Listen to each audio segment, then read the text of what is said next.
Hello, folks. Vampiro 712 with you. Another house show match. As we got Jon Moxley taking on Michael Blaze. And this should be an interesting one because this challenge was made, but these two recently met in a match, and we'll find out in a moment where the heck we're going to be at. Because every time I say one city, 2K decides and pulls another city out of their tail.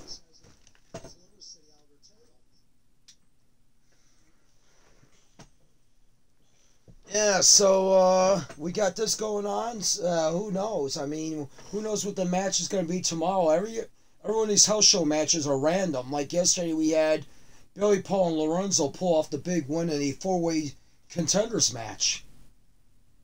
And now, as a result, they will be the next in line to get a tag team title shot against Rockabilly Connection, which is Reverend Morbid and Rockstar Steve. Let's give a shout out to those guys I know of. Shockwave Wrestling, Marcus the King, Christopher Hubbas, Iron Taylor, Vince McSham, got Mark 76, Brian Hernsberger, Michael Dreamer, Messiah King.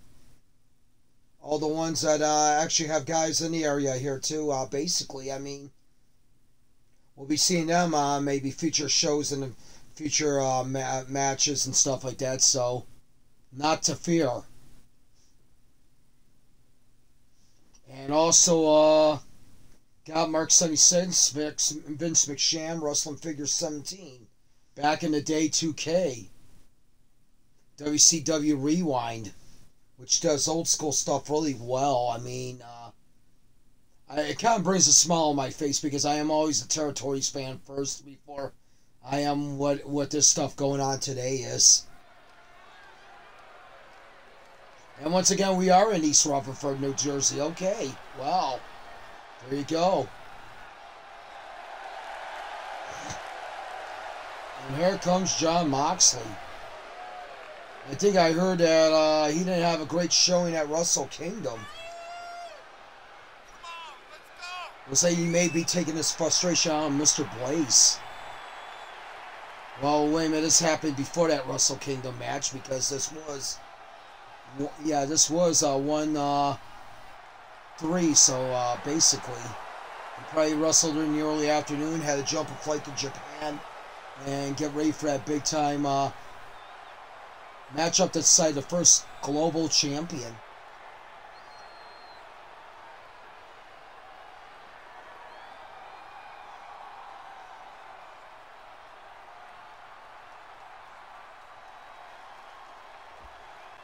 There is Moxley right there, ready for action. And now coming up in the ring is going to be Michael Blaze. And of course, he's got some new people with him. Lindy Mopper. And we got his bodyguard, Charles. Charles looks like a big boy. I'll tell you that much right now. And it should be interesting. I do apologize for the comments of Leah Moriarty yesterday. I mean, man, she was ripped out amazing like anything else. I'll tell you that much right now.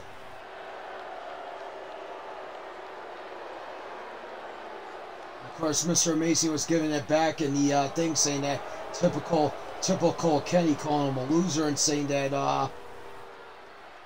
he says he's not going to accept the loss because he didn't like the name of the show there and stuff like that. It's like, well, you know, that's Kenny. I mean, what can you do? Of course, Kitty Cat fired back, telling him it's like that he learned from the best, or should she say the worst when she's talking about Mr. Amazing.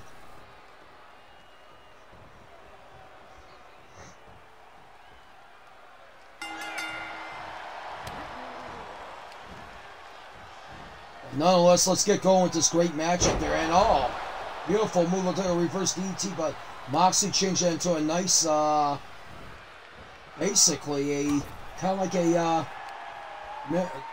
like a driver. And oh, Moxley with a psycho rebound lariat, which he is famous for.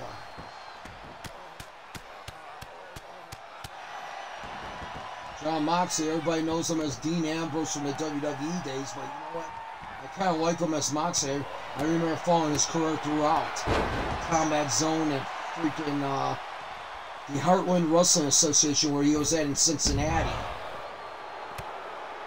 And we had the Moxley crew with the Blade and LA Knight, aka they were known at that time as Pepper Parks and Eli Drake, aka Dick Rick. Yeah, that was LA Knight's name before going up into the stratosphere of the WWE. Dick Rick. He was even on an Aldi's commercial, would you actually know? It was like one of those commercials at the it was like right at the end.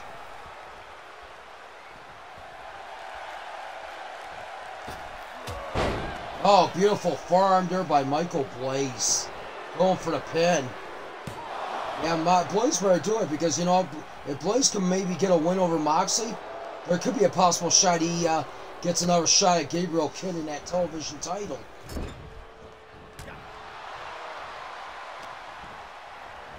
And usually every match is usually like make or break when you're trying to state a case. And there we go right there. No. No pinfall for Moxley there. Moxley wearing a different attire here with the kind of like the MMA attire, and he's got his good buddy, his #1 fan, Marcus King, with him.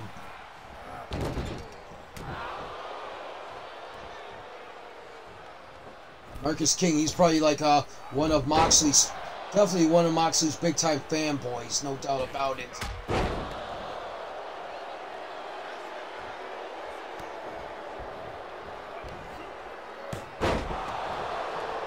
And that goes with everybody. Everybody's probably a fanboy in sense to everybody else, basically. I know I heard from the heydays that Kenny was a fan of Dr. Duff Williams and Barry Windham, and oh man, Moxley put out the lights on Michael Blaze, and that is it. Big winner for Jon Moxley there tonight. Big win.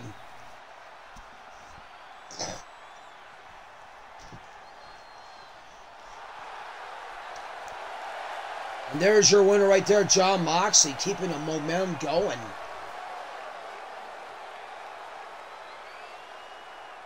You know, I think we might have another house show match on the hold here. Who knows?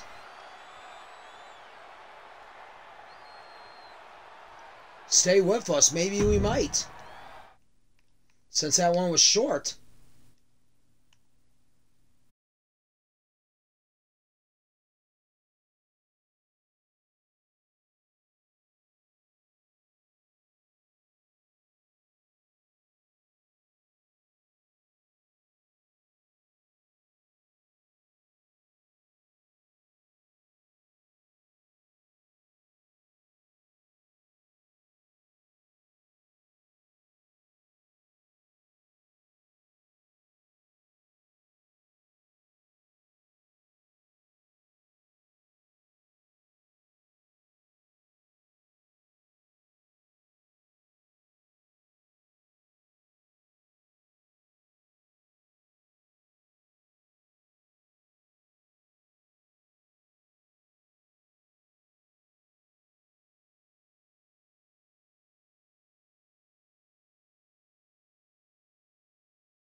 Okay, we're back here, folks. We managed to get another match here, and this is for the women's tag team titles. It is a Tornado Tag Team Hell in a Cell matchup. Champion Jurahara Shoten taking on the challengers, former champions, Hot Stuff Hobson and Suspiria Del Rey. Like I said, expect the unexpected when you go to these house shows, because they're just like the old school days when we all remember when we watched Georgia Championship Wrestling and they were talking about big time title changes and stuff happening when there wasn't such a thing as pay-per-views or closed circuit television. So definitely expect the unexpected. Now, if you're an old school wrestling fan, you know in the days that house show matches were just as damn important as the ones they show on TV. And this one's being done because I think this weekend it's going to be Yorichi getting a shot at Hot Stuff Hobson for the women's Tri-American title, since Yorichi was the one that eliminated Hobson in that Battle Royal in order to win for that shot at the world title, which was won by Joy Jolt.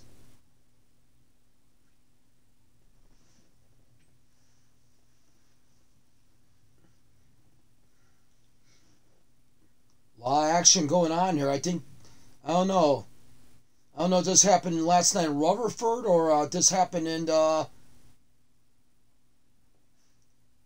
don't know if this happened somewhere else. This might happen this afternoon.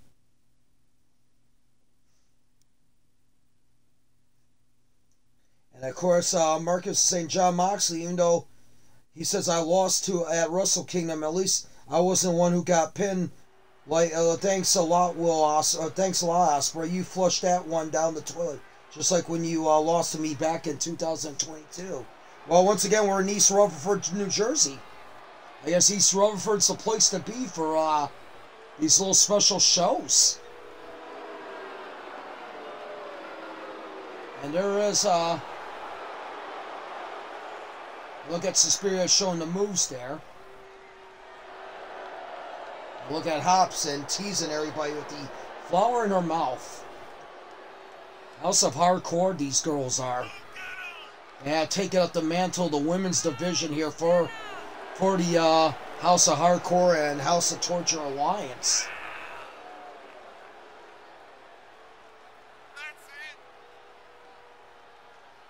They are the main women wrestlers in that group.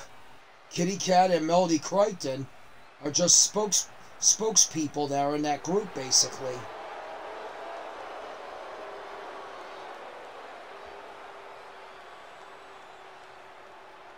But Hot Stuff and Suspiria, they are a tough team.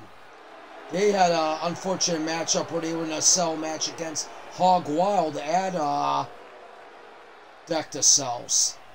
And of course they felt like they had a stack against them, as they said. Not a surprise there.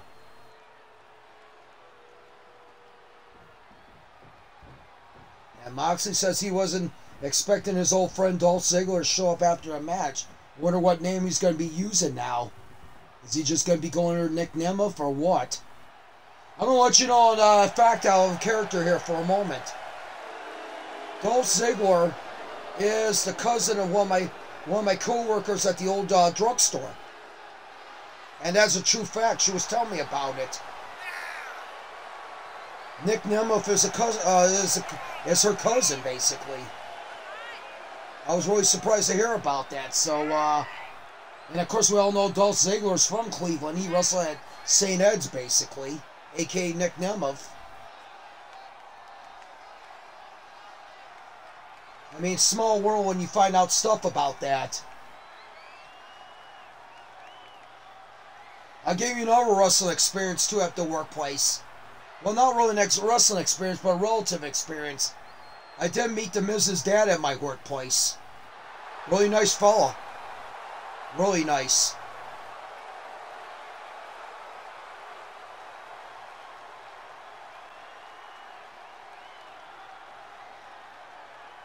I gotta admit. Yeah.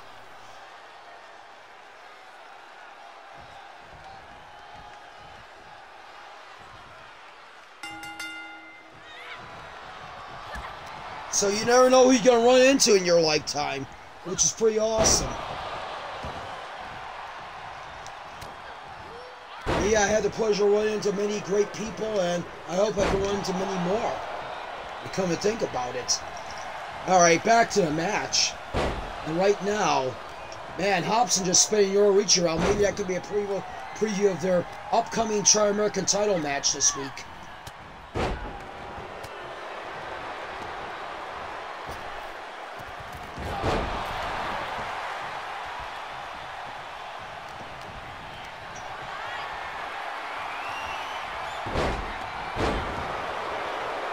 I was saying about 2K24, they do make it for a system. If they do, I'll tell you what, they need to do something really great in order for me to maybe just continue on. But right now, I have no desire to, especially with the time constraint. I'll put it that way. Macho Man says he had to fire a referee after what he pulled during the World Tag Team title match. World Tag League match, I'm sorry. I read that wrong. And I guess Ziggler, from what they issued, what Marcus was saying is that what we were talking about, she must be happy when he was at Wrestle Kingdom attacked David Finlay after he won. So I'm going to get, so things like Ziggler is not a member of the Bullet Club. So that's already been knocked out of the book. You know, that's the thing I can't understand about WWE. They let go of somebody that was loyal as Dolph Ziggler. You know, I just can't understand that. Him and Dana Brooke.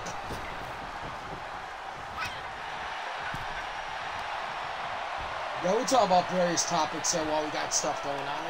I gotta admit. Forgive me. Oh, man, jackhammer by Hobson. Now Hobson look like the MVP that she is. You gotta admit.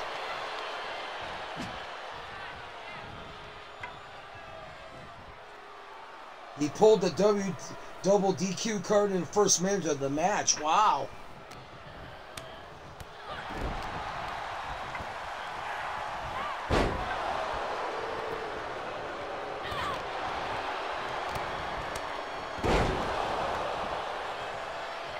Well, heck, you should make them like no. You should make it like no disqualification there, Mach. I mean, you come to think about it, make it like yeah, basically. I mean, we know we know that you were famous for doing stuff like pile driving Ricky Morton to the table in Tennessee, which made you famous. I remember that matchup. You and your brother Lanny taking on the Rock and Roll Express in Tennessee, the old mid-southern area.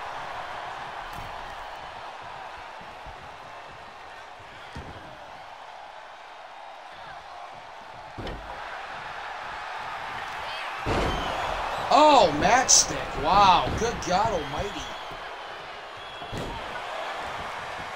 Oh, so close. If Sakura Miura was not away there, if she was a little more away there, we would have had new champions. And Macho Man saying the referee was salt when he took one hit and DQ'd both teams. Good God. Like I said, you got to throw the DQ out. Why not, man? Let's make it interesting.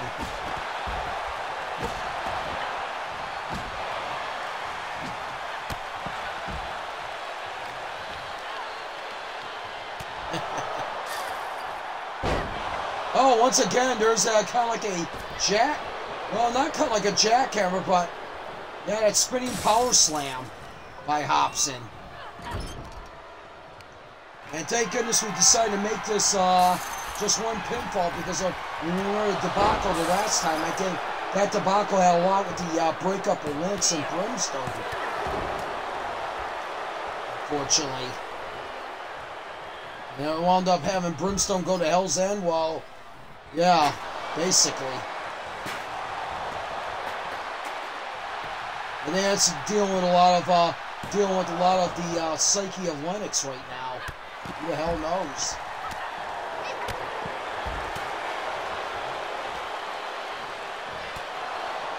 Oh, look at this end of days. Oh, big time. And no, and Yoruichi coming back in there just in time to break it up. And okay.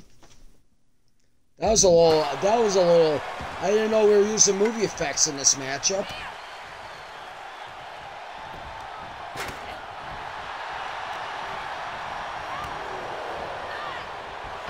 And Suspiria blocking the fireball punch.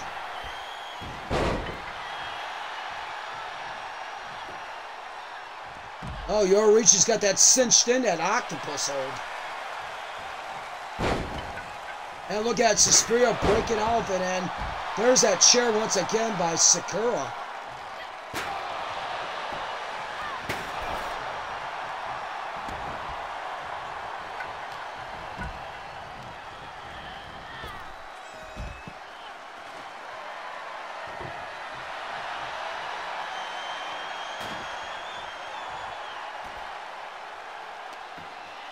Who knows what's going on with LeJon? I hope he's all right. I know LeJon worked so hard to keep the Boomtown Saints together, but it seems like everything's falling apart right now.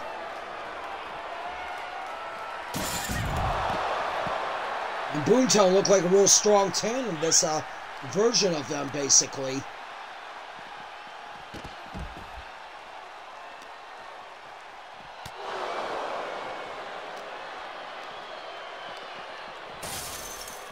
I mean, they were saying one time that the Boomtown Saints could have been like the wrestling's version of the Avengers.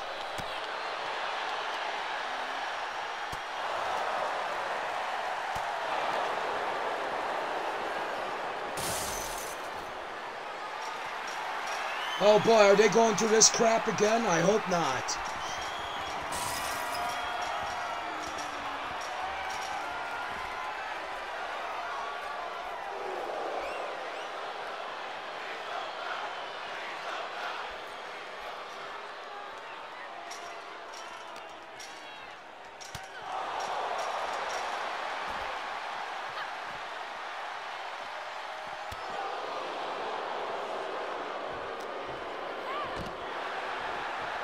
There's a nasty jawbreaker by Sakura. And there's a super kick. And I think the only way that Suspiria was standing up because she had Hobson behind her, basically.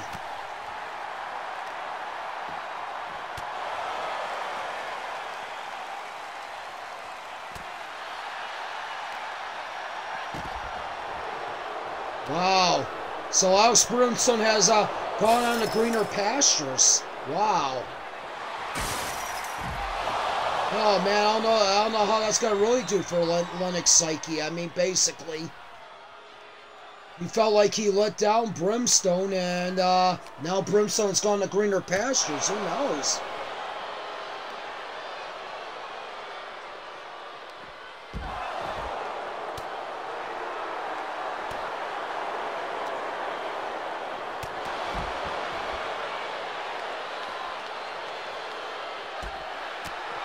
I mean, a lot of stuff going on. I guess they're saying that Tonic disappeared. I guess he revived there for 1 minute, and now all of a sudden he's disappeared.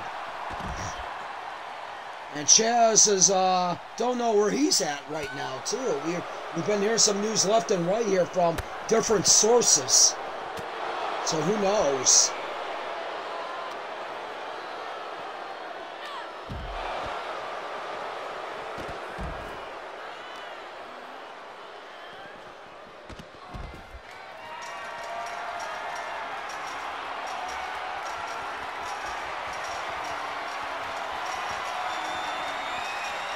We'll keep this going here because I know the fans like this one. House shows are short ones, but the matches can be epic.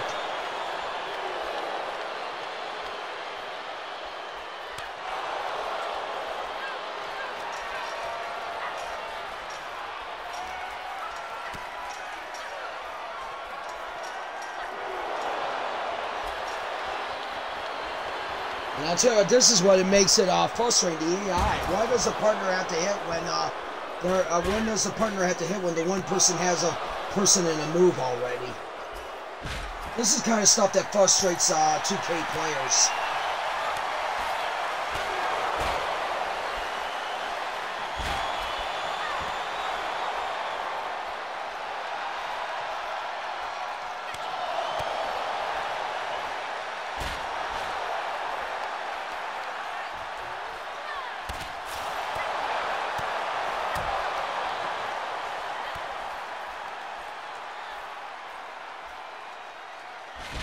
Jon is missing right now. That's all I know right now.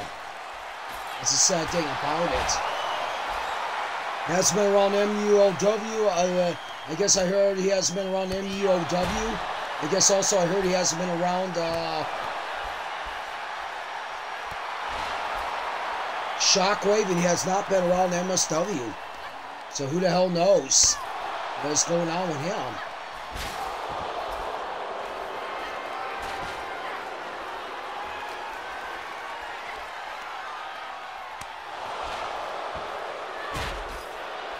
I think Antonio Inoki might need that replacement team.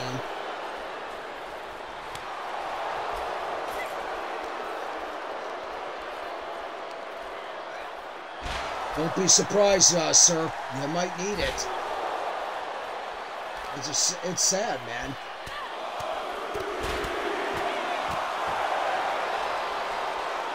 And just a series of unfortunate events can ruin somebody's gonna mess up somebody's psyche.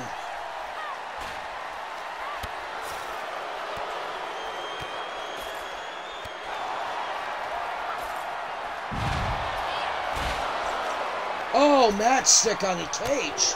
That could be concussion bill right there for Yoruichi. Oh my gosh, man.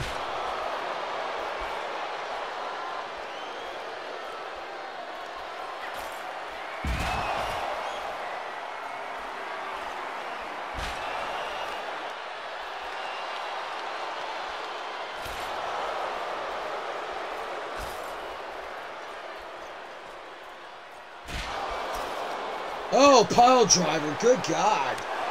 I think Hobson doesn't want to win against Yoruichi. Oh, Suspiria just fell off the cage. Good God almighty. Oh, and there goes Hobson right through the cage. Courtesy of Sakura. That might be it. And that's it. Yorohara Shoten wins. Wow. Big win for Yoruichi and Sakura. Wow.